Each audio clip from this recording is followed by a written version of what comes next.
কাউকে চোখ বন্ধ করে বিশ্বাস করলে, খুব করে কিছু আশা করে না পেলে, তখন বুকের ভেতরটা যে আঘাতটা লাগে সেটা এত সহজে মোছে না।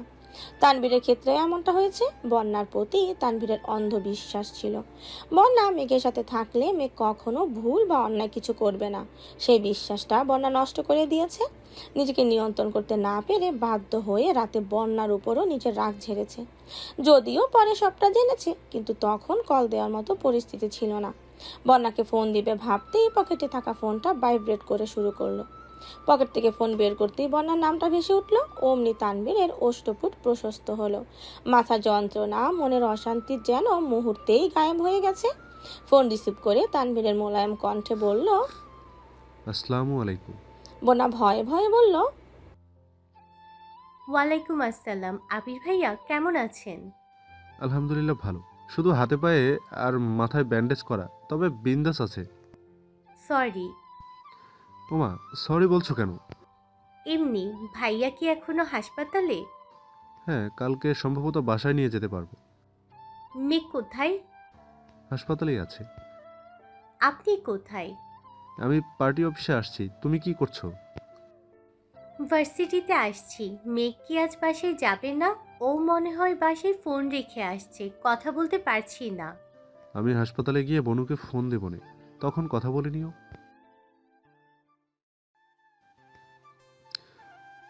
তোমার বন্ধুদের কথা বাদ দিয়ে যা ইচ্ছা জিজ্ঞেস করতে পারো। বন্যার মুখ বন্ধ হয়ে গেছে। গত রাতেই তানভীর নিষেধ করেছিল, কিন্তু ভার্সিটিতে এসে দুই বন্ধুকে না পেয়ে বন্যার মনটা খুঁতখুত করছে। তাই তানভীরকে জিজ্ঞেস করবে ভেবেছিল, অথচ তানভীর আগে থেকেই সাবধান করে ফেলেছে। বন্যা ধীর কণ্ঠে বলল, আচ্ছা রাখি এখন। কি যেন জিজ্ঞেস করতে চেয়েছিলে? কিছু না, ভালো থাকবেন। তানভীর মুচকি হেসে বলল, তুমিও ভালো থেকো, আর কোনো সমস্যা হলে জানিও। বন্যা কল কাটতে কাটতে ঘুরতে নিলে আচমকা এক ছেলের সঙ্গে ধাক্কা লাগতে যাচ্ছিল। ছেলেটা দ্রুত সরে গিয়ে ভারী কণ্ঠে বলল, এই যে খুকি, কানা নাকি? দেখে চলতে পারো না? বন্যা ফোন কানে নিয়েই চোখ তুলে তাকালো। ছেলেটা বেশ ফর্সা, বন্যার তুলনায় হাইট অনেকটাই বেশি। চোখে সাদা গ্লাস, চুলগুলো গোছানো, পরনে শার্ট, তার উপরে অ্যাপ্রন। বন্যা ছেলেটার দিকে তাকিয়ে কপাল কুঁচকালো। ছেলেটা বিপুল চোখে বন্যার দিকে তাকিয়ে মুচকি হাসলো। তানভীর ফোনের ওপাশ থেকে গম্ভীর কণ্ঠে শুধালো, কে ধমক দিয়েছে? বন্যা ঠান্ডা কণ্ঠে বলল, চিনি না, রাখছি এখন। কি হয়েছে? কে কি বলেছে? তেমন কিছু না। সত্যি কথা বলো, আসবো আমি। আরে না, সত্যি কিছু হয়নি, আপনার আসতে হবে না। Are you sure? ইয়েস। ঠিক আছে, ক্লাস শেষ করে বাসায় চলে যাও। জি আচ্ছা, রাখছি। বন্যা কল কেটে আবারও তাকালো। ততক্ষণে ছেলেটা কোথায় যেন চলে গেছে। এর মধ্যে লিজা আর মিষ্টি এসে বন্যার মাথায় গাঁটটা মেরে উত্তেজিত কণ্ঠে প্রশ্ন করলো, কিরে, তুইও কি লিফাত ভাইয়ার প্রেমে পড়েছিস? বন্যা কপাল কুঁচকে রাশবাড়ি স্বরে শুধালো, লিফাত ভাইয়া আবার কে? লিজা হেসে উত্তর দিল, এই যে একটু আগে যার সাথে কথা বলছিলি, যার দিকে এই মাত্র তাকিয়েছিলি, তিনি হচ্ছেন লিফাত ভাইয়া, চতুর্থ বর্ষের কেমিস্ট্রি ডিপার্টমেন্টের ফার্স্ট বয়। উনি যে কত মেয়ের ক্রাশ তার কোনো হিসেব নেই, এমনকি আমারও ক্রাশ। তা কী কথা বলছিলি রে? বন্যা রেগে গেল। কোনো কথাই বলিনি। তোর ক্রাশের সাথে কথা বলতে আমার বয়েই গেছে। আর একটা কথা, তোর ক্রাশের ক্যারেক্টারে সমস্যা আছে, বুঝলি? লিজা দাঁতে দাঁত চেপে কটকট করে বলল, তুই আমার ক্রাশকে নিয়ে একদম বাজে কথা বলবি না। বলতে চাইও না, এমনকি তোদের সাথেও কথা বলতে চাই না। বাই। বন্যা ক্লাসে চলে গেছে। বন্যার পিছু পিছু মিষ্টি আর লিজাও ছুটছে। এদিকে আলী আহমদ খান চলে যাওয়ার পর আরো 2-3 ঘন্টা মাহমুদা খান হাসপাতালে ছিলেন। আবিরকে যতটা সম্ভব বুঝিয়েছেন। মালিহা খান আজ কম বেশি কথা বলেছেন। হালিমা খানের সাথেও পরিচিত হয়েছেন। প্রায় 1টার দিকে ওনারা বাসার উদ্দেশ্যে চলে গেছেন। মালিয়া খান আর হালিমা খান দুজনেই বাসায় যাওয়ার জন্য বলেছেন, কিন্তু প্রতি উত্তরে মাহমুদা খান কিছুই বলেননি। এত বছরের দূরত্বের পর হুট করে ওই বাড়িতে চলে যাওয়া ওনার কাছেও স্বাভাবিক বিষয় না। এই বাড়ির সাথে জড়ানো আবেগগুলো কেমন যেন শক্ত পাথরে মুড়িয়ে আছে। সেই পাথর না গড়লে স্বাভাবিক সম্পর্ক গড়ে ওঠা অসম্ভব ব্যাপার। আলী আহমদ খান মুখ রক্ষার খাতিরে বোনকে বাসায় যেতে বললেও দুই ভাবি খুব আন্তরিকতার সহিত বাসায় যাওয়ার জন্য বলেছেন। দুপুরের পরপরই ইকবাল খান, আকলিমা খান, মিম আদি হাসপাতালে আসছে। আবিরের অসুস্থতার কথা তানভীর বলতে চায়নি, তবে ইকবাল খান বারবার জোর করায় বাধ্য হয়ে বলেছেন।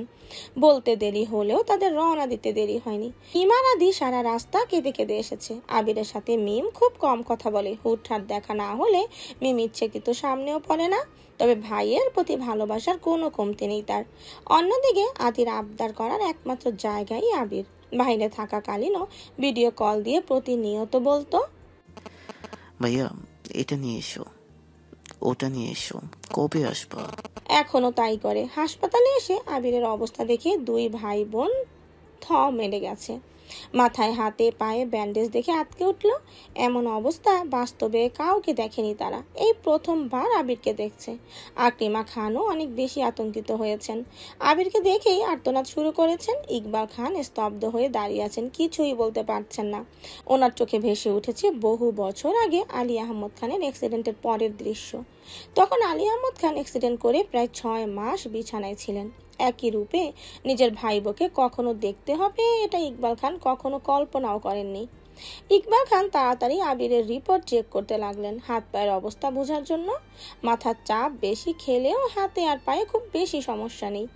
21 দিন বেড রেস্টে থাকলে আশা করা যায় ঠিক হয়ে যাবে। দুপুর পেরিয়ে সন্ধ্যা হতে চলল। দুপুরে সবাই অল্প স্বল্প খেয়েছে, কিন্তু মেঘ কিছুই খায়নি। সেই যে আবিরের পায়ের কাছে বসে ছিল সারাদিন যাবৎ সেখানেই বসে আছে। দুই হাতে দুই হাঁটু আঁকড়ে ধরে হাঁটির উপর কাত করে মাথা রেখে অমত্ত আখিতে আবিরের অভিমুখে চেয়ে আছে। নাক অবধি ওড়না টানা, আখি যুগল স্থির, প্রয়োজনের বাহিরে একবারের জন্য পলক ফেলছে না। কখনো কখনো চোখের কার্নিশ বেয়ে অনর্গল গড়িয়ে পড়ছে নোনা জল। অতি সম্প্রপণে চোখের পানি মুছে আবারও চেয়ে আছে আবিরের দিকে। সারাদিনে খাবো না ব্যতীত মেঘের মুখ থেকে আর কোনো কথা বের হয়নি। সকাল থেকেই আবির ক্ষণে ক্ষণে মেঘকে দেখছে, কিন্তু আজ আর কিচ্ছু বলার সামর্থ্য নেই। আম্মু মামুনির সামনে মেঘকে যে দুটো কথা বলবে সেই পরিস্থিতিও নেই। কেউ আবিরের পাশ থেকে উঠে যাচ্ছেও না। বিকেলে আকলিমা খানদের সাথে সাথে বাসায় গিয়ে রাতের জন্য রান্না করে খাবার আবারও হাসপাতালে আসছেন। ইকবাল খান সাথে আসছেন। আলী আহমদ খান অফিস থেকে সরাসরি হাসপাতালে আসছেন। মালিয়া খান আর মেঘ দুজনেই সারাদিন হাসপাতালে ছিল। আবির ঘুমোচ্ছে দেখে কেউ ডাকেনি। হালিমা খান এসে থেকে মেঘকে খাওয়ানোর চেষ্টা করছেন। আলী আহমদ খান নিজেও 2 বার খাওয়ার কথা বলেছেন, কিন্তু মেঘ নিশ্চুপ বসে আছে। বাধ্য হয়ে হালিমা খান তানভীরের নাম্বারে কল দিয়েছে। তানভীর কল রিসিভ করতেই হালিমা খান বিরক্তি ভরা কণ্ঠে বললেন, কোথায় তুই? তানভীর উত্তর দেওয়ার আগেই হালিমা খান পুনরায় বলে উঠলেন, যেখানেই থাকিস হাসপাতালে এসে তোর বোনকে খাইয়ে রেখে যা। আমি তোর বোনের সাথে আর পারবো না। আচ্ছা আসছি। তুমি কিন্তু বোনের সাথে রাগারাগি করো না। তোর আর তোর বাপের আদরে মেয়েটা দিন দিন আরো বেশি জেদি হচ্ছে। আমি এখনই আসছি। 20 মিনিটের মধ্যে তানভীর হাসপাতালে আসছে। মেঘ তখনও গুটি গুটি মেরে বসে আছে। তানভীর ঢুকতেই মেঘ নড়ে চড়ে বসলো। তানভীর ভারী কণ্ঠে বলল, খাচ্ছিস না কেন? খিদে নেই। বললেই হলো। তানভীর প্লেটে খাবার বেড়ে মেঘের সামনে ধরতেই মেঘ খাবো না বলে তানভীরের দিকে তাকালো। তানভীরের অগ্নি দৃষ্টি দেখে মেঘ কিছু বলার সাহস পেল না, চুপচাপ খাওয়া শুরু করলো। তানভীরও মেঘের সামনে চেয়ার নিয়ে বসে আছে। তানভীর চাইলে মেঘকে কিছু বলতে পারছে না, আবার না বললেও থাকতে পারছে না, কারণ মেঘের এরকম আচরণ বাসার মানুষের চোখে সন্দেহের সৃষ্টি করবে। সবাই যখন নিজেদের মধ্যে কথা বলছিল, এই ফাঁকে তানভীর 2 একবার মেঘকে বাসায় যাওয়ার কথা বলেছে। ঠান্ডা মাথায় বুঝিয়েছেও, কিন্তু মেঘ মাথা দিয়ে না করেই যাচ্ছে। তানভীর যখন বুঝতে পেরেছে মেঘকে রাজি করানো সম্ভব না, তখন বাধ্য হয়ে মালিহা খানকেও থাকতে বলেছে। মেঘ, মালিহা খান আর তানভীর ছাড়া বাকিরা সবাই বাসায় চলে গেছে। রাকিব অফিস শেষে হাসপাতালে আসছে, তবে মালিহা খান উপস্থিতি থাকায় কেউ কোনো প্রকার উল্টাপাল্টা কথা বলছে না। তানভীর আর রাকিব কিছুক্ষণ বসে তারপর বেরিয়ে গেছে। অনেকক্ষণ পর তানভীর 2 কাপ চা নিয়ে রুমে আসছে। 1 কাপ মালিহা খান আর 1 কাপ মেঘকে দিয়ে তানভীর নিজের ফোনটা মেঘকে এগিয়ে দিয়ে স্বাভাবিক কণ্ঠে বলল, আসসালামু আলাইকুম। ওয়ালাইকুম আসসালাম। কি রে, কেমন আছিস? শুনলাম আবির ভাইয়া অ্যাক্সিডেন্ট করছেন, এখন কেমন আছেন? মেঘের গলা দিয়ে কথা বের হচ্ছে না, ফুপিয়ে ফুপিয়ে কাঁদছে। বন্যা শান্ত স্বরে বলল, এই মেয়ে কাছিস কেন? মেঘ কাঁদতে কাঁদতে বলল, আজ আমার জন্য আবির ভাইয়ের এই অবস্থা হয়েছে। আমি কেন এমন করলাম? আমি এত বোকা কেন বন্যা? বন্যা মোলায়েম কণ্ঠে বলে উঠল, তুই বোকা না, তোর মনটা খুব অস্থির। থাক, কাঁদিস না। ভাইয়া এখন কেমন আছেন বল। ডাক্তার 21 দিন বেড রেস্টে থাকতে বলেছেন। 21 দিন পর আবার টেস্ট করলে বোঝা যাবে ঠিক হয়েছে কিনা। কালকে নাকি বাসায় নিয়ে যাবে? হ্যাঁ, কিন্তু কিন্তু কি? উনি গতকাল থেকে আমার সাথে কোনো কথা বলছেন না। হঠাৎ চোখে চোখ পড়লেও সঙ্গে সঙ্গে চোখ সরিয়ে নেন। আমি কি করব এখন? ওনার রাগ করাটা অস্বাভাবিক কিছু নয়। এক ছেলের সাথে খেলছিলি বলে ক্লাস 5-এ থাকাকালীন যে লোক তোর গালে থাপ্পড় মারতে পারেন, সেখানে তুই এক ছেলেকে ভালোবাসিস বলার পর কিভাবে ভাবিস পরিস্থিতি শান্ত থাকবে? উনি আমায় থাপ্পড় মারলেও আমি এতটা কষ্ট পেতাম না যতটা কষ্ট এখন হচ্ছে। নিজের উপর আর মিনহাজদের উপর এত রাগ হচ্ছে। এখন অন্তত পক্ষে শান্ত থাকিস প্লিজ। আর কোনো ভুল করিস না। তোর ভাই মিনাজদের যা করার করে ফেলেছে। মানে? গতকাল থেকে মিনহাজদের কোনো খোঁজ নেই, ফোন বন্ধ, আজ ক্লাসেও আসেনি। তোর ভাই বলছে 3 দিন পর নাকি ওদের খোঁজ পাবো। আমাকে এই বিষয়ে কিছু জিজ্ঞেস করতে নিষেধ করেছেন। কি বলছিস এসব? ঠিকই বলছি, তুই ভুলেও এই প্রসঙ্গে কিছু বলিস না। গতকাল থেকে তোদের টেনশনে আমি ঘুমাতে পারছিলাম না। মেঘ আরও প্রায় 30-40 মিনিট কথা বলার পর ফোন রেখে তানবীরকে ফোন দিয়ে আসছে। কোনো রকমে রাত কাটিয়ে সকাল থেকেই আবিরকে বাসায় নিয়ে যাওয়ার তোড়জোড় লেগেছে। ডাক্তার চেক আপ করে রিলিজ দেয়া মাত্রই বাসার উদ্দেশ্যে রওনা দিয়েছে। এই অবস্থায় সিঁড়ি দিয়ে ওঠানামা করতে সমস্যা হবে বিধায় আবিরের জন্য নিচের একটা গেস্ট রুম গোছানো হয়েছে। আপাতত কিছুদিন এখানে থাকবে, পা ঠিক হলে উপরে চলে যাবে। মেঘও নিজের রুমে চলে গেছে। আবিরের দিকে যতবার তাকায় ততবারই মেঘের নিজের প্রতি ঘৃণা হয়। মেঘ বাসায় ফিরে সেই যে রুমে ঢুকেছে সন্ধ্যার পর হয়ে গেছে, অথচ মেঘ একবারের জন্য নিচে আসছে না। আদি 2-3 বার দরজা পর্যন্ত গিয়ে মেঘকে ডেকে এসেছে, কিন্তু মেঘ আসে না। বাধ্য হয়ে মিম মেঘের রুমে গেল। দরজার সামনে থেকে আপু বলে ডাকতে ডাকতে ভেতরে ঢুকলো। মেঘ টেবিলের ওপর 2 হাতে মাথা ঠেকিয়ে বসে আছে। চুল এলোমেলো থাকার কারণে মেঘের মুখ দেখার অবস্থা নেই। মিম কাছে এসে ডাকলো, আপু। মিম কয়েক মুহূর্ত পরই বুঝতে পারলো মেঘ ফুপাচ্ছে। মিম যথাসাধ্য মেঘের চুলগুলো ঠিক করতে করতে মলিন স্বরে বলল, আপু তোমার কি হয়েছে, কাঁদতেছো কেন? মেঘের কান্না তীব্রতা বাড়ছে, আরো বেশি ফুপাচ্ছে। মিম আতঙ্কিত কণ্ঠে মেঘকে ডাকতে লাগলো। মেঘ অনেকক্ষণ পর মুখ তুলে তাকালো। কান্নার তোপে মেঘের মুখ লাল টকটকে হয়ে গেছে, চোখ বেয়ে অনর্গল পানি পড়ছে। বাধাহীন এই জলের ধারার কোনো অন্ত নেই। মিম অবুঝ মেয়ের মতো চেয়ে আছে, প্রশ্ন করার ভাষা হারিয়ে ফেলেছে। মেঘ আচমকা মিমকে জড়িয়ে ধরে হাউ মাউ করে কাঁদতে লাগলো। মিমের মন ব্যাকুল হয়ে আছে। অনেকক্ষণ পর মৃদু স্বরে শুধালো, আপু কাঁদছো কেন, কি হয়েছে তোমার? প্লিজ বলো আমাকে। মেঘ কাঁদতে কাঁদতে বলা শুরু করলো, আমি আবির ভাইকে অনেক ভালোবাসি, আমার নিজের থেকেও বেশি ভালোবাসি। ওনার অস্তিত্ব ব্যতীত আমি আমার সত্তা কল্পনাও করতে পারি না। আমার সামান্য ভুলের কারণে আজ আবির ভাইয়ের এই অবস্থা। আমি নিজেকে ক্ষমা করতে পারবো না রে। বিস্ময়ে মিমের চোখ 3 গুণ বড় হয়ে গেছে। মিম আশ্চর্যান্বিত নয়নে তাকিয়ে ব্যস্ত কণ্ঠে বলল, তুমি আবির ভাইয়াকে ভালোবাসো? হুম, কবে থেকে? দেশে আসার আগেই। মিম আর্তনাদ করে উঠল। তুমি আমাকে এতদিনে বলতেছো? মেঘ কাঁদতে কাঁদতে বলল, আমি এখন কি করব? ওনার সামনে যাওয়ার সাহস পাচ্ছি না। কেন, তুমি কি ভাইয়ার মাথা ফাটাইছো নাকি? আমার জন্যই উনি অ্যাক্সিডেন্ট করেছেন। হ্যাঁ বলেছে তোমায়, ভাইয়ার কপালে অ্যাক্সিডেন্ট লেখা ছিল তাই করেছে। তো চলো তো। না, আমি যাব না। মিম 2 হাতে মেঘের চোখের পানি মুছে শক্ত কণ্ঠে বলল, চলো আমার সঙ্গে, আমিও একটু দেখি ভাইয়ার সাথে তোমায় কেমন মানায়। মেঘ সিক্ত আঁখিতে তাকিয়ে মলিন হাসলো। মিম টানতে টানতে মেঘকে নিয়ে যাচ্ছে। মিমের টানের কারণে মেঘের আধকরা চুল সম্পূর্ণ খুলে গেছে। আদুরের রূপ কেমন যেন ফ্যাকাশে দেখা যাচ্ছে। মিম মেঘের হাত ধরে টানতে টানতে সিঁড়ি এসে চিন্তিত কণ্ঠে বলল, আপু একটা প্রশ্ন করি? মেঘ স্বাভাবিক কণ্ঠে বলল, কি? তোমার আর আবির ভাইয়ার বিয়ে হলে আমি তোমাকে কি ডাকবো? আর আবির ভাইয়াকে বা কি? কথা সম্পূর্ণ করার আগেই মেঘ এক হাতে মিমের মুখ চেপে ধরে রাগী স্বরে বলল, ভুলেও যদি বাসার কারোর সামনে এই ধরনের কথা বলিস না, খুন করে ফেলবে আমায়। কেন? পরে বলবো। আচ্ছা ঠিক আছে। মিম আর মেঘ আবিরকে দেখার জন্য ড্রয়িং রুম পেরিয়ে গেস্ট রুমে আসছে। দরজা দাঁড়িয়ে মিম হালকা করে কাশি দিল। আবির তখন পূর্ণ মনোযোগ দিয়ে ফোন দেখছিল। ফোনের স্ক্রিন জুড়ে আবিরের কাদম্বিনীর এক উজ্জ্বল দৃষ্টতার বিচরণ। মুখে তার মিষ্টি হাসি, ডাগর ডাগর আখি জোড়া, তাতে গাঢ় করে কাজল রেখা টানা। আবির নেশাক্ত দৃষ্টিতে সেই ছবিটা দেখছিল। ছবির মালিক বহু বছর আগে আবিরের হৃদয়ে স্থান করে নিয়েছে। আকস্মাৎ শব্দ হয়, আবিরের ধ্যান ভেঙেছে। মুহূর্তেই ফোন রেখে চোখ তুলে তাকালো। সরাসরি নজর পড়ে মিমের দিকে। সূক্ষ্ম নেত্রে তাকাতেই মিমের পেছনে মেঘকে দেখতে পেল। মিম দরজা থেকে বলল, ভেতরে আসবো ভাইয়া? আয়। মিম মেঘকে নিয়ে ভিতরে ঢুকলো।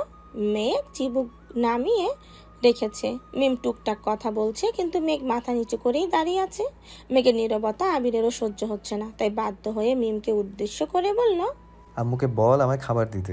মিম আচ্ছা বলে মেঘের হাত ছেড়ে রুম থেকে বেরিয়ে গেছে। আবির কয়েক মুহূর্ত মেঘের দিকে তাকিয়ে রইল। তৎক্ষণাৎ যাবৎ মেঘকে দেখছে, তার হিসেব নেই। হঠাৎ রাশভারী কণ্ঠে বলল, সারা দিন শেষে এতক্ষণে আমার কথা মনে পড়লো? মেঘ মাথা নিচু করেই দাঁড়িয়ে আছে, থরথর করে হাত পা কাঁপছে। আবির বারবার সূক্ষ্ম নেত্রে মেঘের দিকে তাকাচ্ছে। হঠাৎ মোলায়েম কণ্ঠে শোধালো, কি হয়েছে তোর? মেঘ কাঁপা কাঁপা কণ্ঠে বলল, আই এম সরি আবির ভাই। সরি কেন? আপনার এই অবস্থার জন্য আমি দায়ী। আবির চোখ ঘুরিয়ে এদিক ওদিক তাকিয়ে ঠাট্টা স্বরে বলল, কেন? তুই বেদ নিষেধে আমাকে ধাক্কা মারছিলি কেন? আবিরের এমন কথা শুনে মেঘ সহসা চোখ তুলে তাকালো। আবিরের মুখে হাসি দেখে মেঘ কপাল কুঁচকে আহাম্মকের মতো চেয়ে আছে। আবির মৃদু হেসে বলল, এখানে বস এসে। মেঘ চুপচাপ এসে বসলো। কিছুক্ষণ নীরব থেকে মেঘ আবারও কান্না শুরু করে দিয়েছে। মেঘের কান্না দেখে আবির থতমত খেয়ে গেছে। তড়িঘড়ি করে বলল, এই আর কত কাঁদবি? দুদিন যাবত কেঁদেই যাচ্ছিস, এবার অন্তত থাম প্লিজ। মেঘের কান্না থামার কোনো লক্ষণ না দেখে আবির গম্ভীর কণ্ঠে বলে উঠল, এইভাবে কেঁদে কি প্রমাণ করতে চাস? মানে?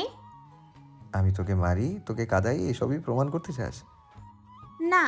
তাহলে এইভাবে কাঁদছিস কেন? আমি কি মরে গেছি?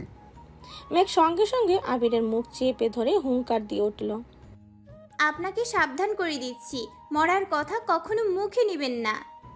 আবির আলতো ভাবে মুখে রাখা মেঘের হাতের উপর হাত রেখে হাতটা কিছুটা সরিয়ে ঠোঁটে হাসি রেখে বলল, আর তুই যেভাবে কাঁদছিস সেবেলায়? মেঘ কাঁদতে কাঁদতে আবারও বলতে শুরু করলো, আমি ভুল করেছি, আমায় মাফ করে দেন প্লিজ। আমি আর কখনো এমন কাজ করব না। মিনহাজদের সঙ্গে আর কখনো কথা বলবো না, কারোর সাথেই মিশবো না। আবির রাগান্বিত কণ্ঠে বলল, ভুল তুই না, বরং আমি করেছি। আমার সেদিন বড় ভাইয়ের দায়িত্ব পালন করা উচিত ছিল। মেঘ চিৎকার করে উঠল, মানে? আমার উচিত ছিল সামনে দাঁড়িয়ে মিনহাজের প্রপোজ করার স্টাইলটা দেখা, তাকে সাপোর্ট করা। আমার আসলে ওইভাবে রিয়্যাক্ট করা ঠিক হয়নি, সরি। আমি সুস্থ হলে তাকে বলিস আবার তোকে প্রপোজ করতে। জীবনেও না। আমি আর কথাই বলবো না। আর আপনি প্লিজ আজে বাজে কথা বলবেন না। হাজে বাজে কথা কি বললাম? কিছু না। এমন সময় মিম খাবার নিয়ে ভেতরে ঢুকলো। আবিরের হাতে মেঘের হাত দেখে মিম জ্বলে গড়া খাকারি দিয়ে, আমি কি আসতে পারি? আবির তড়িঘড়ি করে মেঘের হাত ছেড়ে দিল। মেঘও কিছুটা নড়ে চড়ে বসেছে। মিম খাবার টেবিলে রেখে যেতে যেতে ঠাট্টা স্বরে বলল, আমি এখন চলে যাচ্ছি, পরে আবার আসবো কিন্তু। মেঘ টেবিল থেকে প্লেট নিয়ে আবিরের দিকে এগিয়ে ধরলো। খাইয়ে দেবে নাকি আবির ভাই নিজে নিজে খেতে পারবেন, এ নিয়ে কনফিউশনে পড়ে গেছে। আবির ভ্রু কুঁচকে ভারী কণ্ঠে বলল, খাইয়ে দে। মেঘ ঢোক গিলে উষ্ণ স্বরে শুধালো, আমি খাইয়ে দিব? আশেপাশে কি আমার বউকে দেখতে পাচ্ছিস? পেলে আমার বউকে প্লেটটা দে, সেই না হয় খাইয়ে দেবে। মেঘ ফোঁস করে শ্বাস ছেড়ে রাগী স্বরে বলল, হয়েছে, বউকে খুঁজতে পারবো না। সারাদিন বউ বউ করলে আমি বড় আব্বুর কাছে বিচার দিব। কি বিচার দিবি? বলবো আপনি পাগল হয়ে গেছেন। বলিস, আমিও বলবো। কি বলবেন? তোকে যে রাস্তাঘাটে মানুষ প্রপোজ করে সেটাই বলবো। আমি প্রপোজ করিনি, আর যদি করেও তাতে আপনার কি? আপনার মতো না তো। আপনি যে গোপনে বউ বাচ্চা রেখেছেন। তার মানে আমার বউ বাচ্চা আছে এটা তুই মেনে নিচ্ছিস? না, জীবনেও মানব না। আবির হেসে বলল। এখন কি খাওয়াবেন? মেঘ আবিরকে মুখে তুলে খাইয়ে দিচ্ছে, ফাঁকে ফাঁকে আবির ফুপ্পির বিষয় নিয়ে টুকিটাকি কথা বলছে। এখন বাসায় আনলে ঠিক হবে কি না, কিভাবে আনবে সেই সব বিষয়ে কথা বলছে। মেঘের খাওয়ানো শেষে চলে যেতে নিলে মিম আবারও ছুটে আসছে, মিটিমিটি হেসে বলল। এত তাড়াতাড়ি খাওয়ানো শেষ? মেঘ মিমের মাথায় গাপটা মেরে রাগী স্বরে বলল। রুমে চল, তোর ঠোঁট দুটো সেলাই করতে হবে। মিম হেসে আবিরকে উদ্দেশ্য করে বলল। ভাইয়া এখন ঘুমাও তুমি, আমরা চলে যাচ্ছি। মিমরা যাওয়ার কিছুক্ষণ পর আলী আহমেদ খান আবিরকে দেখতে রুমে আসছেন, সাথে মালিহা খানও এসেছেন। আবির আলী আহমেদ খানকে উদ্দেশ্য করে বলল। আব্বু একটা কথা বলবো? আপনি কি ফুপ্পিকে বাসায় আনতে চাচ্ছেন? এভাবে বললে ফুপ্পি কোনোদিনও আসবে না। ভুলে যাবেন না উনি আপনারই বোন। আপনি যদি সত্যি চান ফুপ্পি বাসায় আসুক তাহলে ফোন দিয়ে ভালোভাবে দাওয়াত দেন, ফুপ্পিদের বাসার সবাইকে নিয়ে আসতে বলুন। আর যদি না চান তবে ভবিষ্যতে মুখ রক্ষার্থে কোনো দাওয়াত দিবেন না প্লিজ। আলী আহমদ খান গৌরভার কণ্ঠে বললেন। মালিহা খান ঠান্ডা কণ্ঠে বললেন। আর কতদিন মনের ভেতর বিদ্বেষ পুষে রাখবেন? এবার অত্যন্ত সবকিছু ঠিক করে নেন। আবির তপ্ত স্বরে বলল। না, মনের বিরুদ্ধে আপনাকে কিছু করতে বলছি না। আপনি ফুপ্পিকে সত্যি বাসায় আনতে চাইলে ফুপ্পিকে কল দিয়ে ভালো মন্দ কথা বলে দাওয়াত দেবেন, বাসার সবাইকে নিয়ে আসতে বলবেন, এইটুকুই। নাম্বার আমি সংগ্রহ করে দিচ্ছি। সকালবেলা খাবার টেবিলে আবির আর মোজাম্মেল খান ব্যতীত সবাই উপস্থিতি। আলী আহমদ খান খাবার শেষ করে স্বাভাবিক স্বরে শুধালেন। খুশিতে গদগদ হয়ে মেঘ বলল। কোনো মতামত নেই, ফুপি আসলেই হবে। তানবীরের স্বরস্বীকারোক্তি।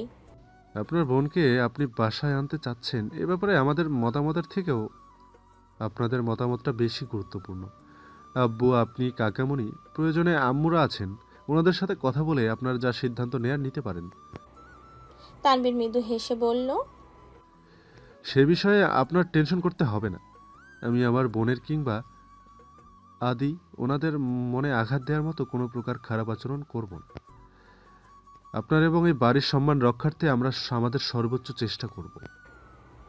মিম আর আদিও তানভীরের সঙ্গে তাল মেলালো। মিম আর আদিকে মেঘ অনেক দিন আগে থেকেই ফুপ্পির কথা বলছে, ফুফাতো ভাই বোনদের কথাও বলেছে। তাদের সাথে পরিচিত হতে মিম আর আদিও খুব এক্সাইটেড। মোজাম্মেল খান দুপুরের পর পর বাসায় আসছেন, এসেই সরাসরি আবিরের রুমে চলে গেছেন। আলী আহমদ খানের ছেলের প্রতি অতিরিক্ত ভালোবাসার কারণে আবিরকে কিছু না বললেও মোজাম্মেল খান এ কথায় সেই ঝাঁজ মিটিয়েছেন। টানা 2 ঘন্টা আবিরের ওপর রাগ ঝেড়েছেন। বহু বছর আগে আলী আহমদ খানের অ্যাক্সিডেন্টের ইতিহাস থেকে শুরু করে বর্তমান পর্যন্ত প্রতিটা ঘটনার নিগুড় বর্ণনা দিয়েছেন। হালিমা খান 2-1 বার থামানোর চেষ্টা করেছেন, কিন্তু এতে লাভ হওয়ার বদলে উল্টো ক্ষতি হয়েছে। মোজাম্মেল খানের রাগ আরো কয়েক গুণ বেড়ে গেছে। তানভীর যেমন আবিরের প্রতি কনসার্ট, তেমনি মোজাম্মেল খানও বড় ভাইয়ের অতিশয় ভক্ত। আলী আহমদ খানের এত বছরের পরিশ্রম, এই পরিবারের প্রতি অগাধ ভালোবাসা, সবটা মোজাম্মেল খানের খুব কাছ থেকে দেখা। আবির আর তানভীর দুজনের ছন্নছাড়া আচরণে আলী আহমদ খান আর মোজাম্মেল খান দুজনেই অনেক বেশি চিন্তিত। কাজের চাপে আবিরের একটু আধটু সিরিয়াসনেস দেখা গেলেও তানভীর বরাবরই গাছাড়া ভাবে চলে। তার উপর আবির ইচ্ছাকৃত তানভীরকে আরো বেশি আগলে রাখে, যা মোজাম্মেল খানের একেবারেই পছন্দ না। আবিরের পাশাপাশি তানভীরও যদি পূর্ণ মনোযোগ দিয়ে পারিবারিক ব্যবসাটা সামলাতো, তাহলে এতদিনে তাদের অবস্থান আরো উপরে থাকতো। একমাত্র ছেলের প্রতি মোজাম্মেল খানের ভালোবাসা যেমন আছে, তেমনি দুশ্চিন্তারও অন্ত নেই। আবির পড়াশোনায় ভালো, কাজেও খুব মনোযোগী, কিন্তু তানভীর সম্পূর্ণ উল্টো। বর্তমানে যা করছে তাতেও যদি গুরুত্ব না থাকে, তবে ছেলের ভবিষ্যৎ কি হবে সেই নিয়ে দুশ্চিন্তা করেন প্রতিনিয়ত। সবকিছুর বহিঃপ্রকাশ ঘটেছে আজ আবিরের সামনে। আবির চুপচাপ মাথা নিচু করে চাচ্চুর সব কথা শুনেছে। আবির চাইলে এখন কিছুই বলতে পারবে না। একটা কথা বলতে গেলে মোজাম্মেল খান আরো 10টা কথা শোনাবেন, তার থেকে বরং চুপ থাকাই শ্রেয়। আবির নিজের মনকে বুঝাচ্ছে। আবির, আর যাই করিস না কেন, শ্বশুরের সাথে কখনো তেরামি করিস না। আবির, ধৈর্য রাখতে হবে। 2 ঘন্টা কেন, আরো 3 ঘন্টা বকলেও সহ্য করে নিতে হবে। শ্বশুরকে রাগালে বউকে আর নিজের করতে পারবি না। সো বি কেয়ারফুল আবির। এর মধ্যে মেঘ আবিরের জন্য এক গ্লাস দুধ নিয়ে আসছে। আব্বুর রাগ দেখে মেঘের হাত পা ঠান্ডা হয়ে যাচ্ছে। দুধ নিয়ে ভেতরে আসবে নাকি চলে যাবে বুঝতে পারছে না। চলে যাওয়ার জন্য এক পা বাড়িয়ে আবারও দাঁড়িয়ে পড়লো। মেঘ মনে মনে আওড়ালো, আজ আমার জন্য আবির ভাইয়ের এই অবস্থা। আব্বু ওনাকে একা বকবেন কেন? আমিও তো বকা খাওয়ার অর্ধেক অংশীদার। মেঘ জিভ দিয়ে ঠোঁট ভিজিয়ে আবারও রুমের দিকে পা বাড়ালো। কারো উপস্থিতি বুঝতে পেরে মোজাম্মেল খান সঙ্গে সঙ্গে ঘাড় গুলিয়ে তাকালেন। মেঘের হাতে দুধের গ্লাস থর থর করে কাঁপছে। মেঘ অন্য হাত দিয়ে শক্ত করে গ্লাসটা ধরে রেখেছেন। মোজাম্মেল খান মেঘকে দেখে একটু থামলেন। ফোঁস করে শ্বাস ছেড়ে রাগী স্বরে বললেন। মেঘ একগাল হেসে বলল, সব রেডি করা আছে, দুধ খাওয়া শেষ হলেই ওইগুলো নিয়ে আসবো। মোজাম্মেল খান তীব্র বিরক্তি আর বিদ্রুপের স্বরে কথাটা বলেছিলেন, অথচ মেঘ তা বুঝতে না পেরে উল্টো সাবলীর ভঙ্গিতে অত চতুর স্বীকারোক্তি দিয়েছে। মেঘের উত্তর শুনে মোজাম্মেল খান কয়েক মুহূর্ত স্তব্ধ হয়ে রইলেন। মেঘ উত্তর দেওয়ার পরেই নিজে কনফিউশনে পড়ে গেছে। আব্বু কি ঠাট্টা করলো নাকি সিরিয়াসলি বলছে এটাই বুঝতে পারছে না। আবির মেঘের অবস্থা দেখে মিটিমিটি হাসছে। মোজাম্মেল খান পুনরায় গম্ভীর কণ্ঠে আবিরকে উদ্দেশ্য করে কি যেন বলেছেন। মেঘ সে কথা বুঝেছে কি বুঝেনি কে জানে। কপাল কুঁচকে গম্ভীর কণ্ঠে বিড়বিড় করে বলল, অ্যাক্সিডেন্টের কারণে যে পরিমাণ রক্ত শরীর থেকে বেরিয়েছে তা পূরণ করতে দুধ, ডিম, ফল খাওয়াবো না তো কি আপনার বকা খাওয়াবো? মোজাম্মেল খান মেঘকে শুধালেন। মেঘের চোখ আবিরের দিকে পড়তেই দেখলো আবির মাথা দিয়ে না করতেছে। মেঘ সহসা মাথা নিচু করে উত্তর দিল, জানি না। এর মধ্যে হালিমা খান ফল সাথে ডিম সিদ্ধ নিয়ে আসছেন। রুমে ঢুকতে ঢুকতে চড়া গলায় বললেন, তানভীর যেখানেই থাকুক অন্তত এখন এখানে তাকে ডাকবো না। 2 ঘন্টা যাবৎ ছেলেটাকে ইচ্ছে মতো কথা শোনাচ্ছেন। আর কত? আপনি এখন যান এখান থেকে, ফ্রেশ হয়ে আসুন, আপনাকে খেতে দিচ্ছি। আর ছেলেটাকেও শান্তিতে খেতে দিন। তানভীর ঘন্টাখানেক আগেই বাসায় আসছে। আবিরের রুমে আসতেও চেয়েছিল, কিন্তু হালিমা খান বারণ করেছেন। মোজাম্মেল খানের সামনে আবির আর তানভীর দুজনেই গুরুতর আসামি। দোষ যেই করুক না কেন শাস্তি দুজনেরই প্রাপ্য। হালিমা খানের উদ্বেল কণ্ঠের কথাবার্তা শুনে মোজাম্মেল খান আর কথা বাড়ালেন না, নিজের রুমের দিকে চলে গেলেন। হালিমা খান আবিরের কাছে ফলের প্লেটটা রেখে মেঘকে উদ্দেশ্য করে বললেন, তুই বরং এখানেই থাক, আমি তোর আব্বুর জন্য খাবার রেডি করি। মেঘ ঘাড় কাত করে হ্যাঁ সূচক সম্মতি জানালো।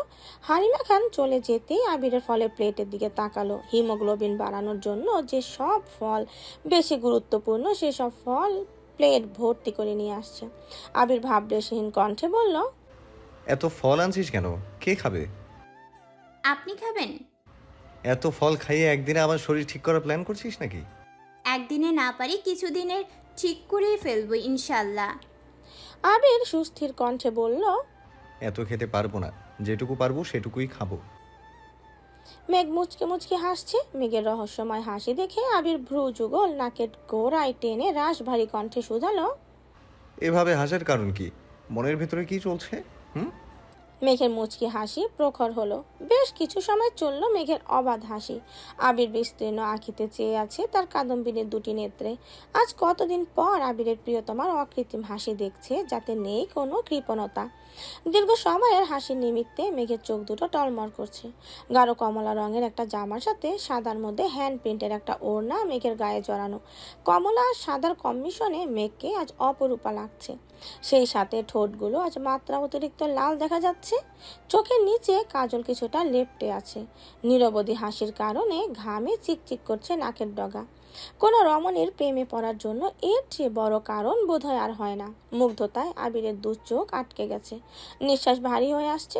বাস্তব আর কল্পনা গুলিয়ে যাচ্ছে। মেঘ চেষ্টা করেও নিজের হাসি থামাতে ব্যর্থ হচ্ছে। দিশাবিশা না পেয়ে বাধ্য হয়ে নিজের হাতে নিজের মুখ চেপে ধরে হাসি থামানোর চেষ্টা করলো। আবির তখনও নীরের দৃষ্টিতে চেয়েই আছে। দৃষ্টির গভীরতা জুড়ে অবিশ্রান্ত ভালোবাসার সুবাস। মেঘের মোহমায়া জর্জরিত আবিরের হৃদয়। মেঘ হাসি থামিয়ে আবিরের দিকে তাকাতেই আবির ভ্রু জোড়া নাচালো। মেঘ ঠোঁট বাঁকিয়ে মৃদু স্বরে বলল, আপনি এগুলো খাওয়া শুরু করুন, আমি আসছি। কোথায় যাচ্ছিস? আসতেছি এক্ষুনি। মেঘ কিছুক্ষণের মধ্যে 2টো প্লেট হাতে নিয়ে ফিরে আসলো। 1 প্লেট ভর্তি ফল আর 1 প্লেট ভর্তি 1 হালি ডিম সিদ্ধ। মেঘ ঠোঁটে হাসি রেখে প্লেট দুটো আবিরের সামনে রাখতে আবির ভীষণ খেয়ে উঠল। কাশতে কাশতে আবিরের অবস্থা খারাপ হয়ে যাচ্ছে। অলরেডি আবিরের সামনে 1 হালি ডিম, 1 প্লেট ভর্তি ফল, তার উপর মেঘ আরও 1 হালি ডিম আর প্লেট ফল নিয়ে আসছে। আবির কাশতে কাশতে বলল, এই এসবের মানে কি? মেঘ হেসে বলল, এই সবগুলো আপনি এখন একা শেষ করবেন, আর কোনো কথা আমি শুনতে চাই না। আবির বিপুল চোখে মেঘের দিকে তাকিয়ে আছে। মেঘের যত্ন দেখে মনে হচ্ছে একদিনেই আবিরকে পুরোপুরি সুস্থ করে ফেলবে। শরীর থেকে যে পরিমাণ রক্ত বের হয়েছে তা একদিনেই পূরণ করে ছাড়বে।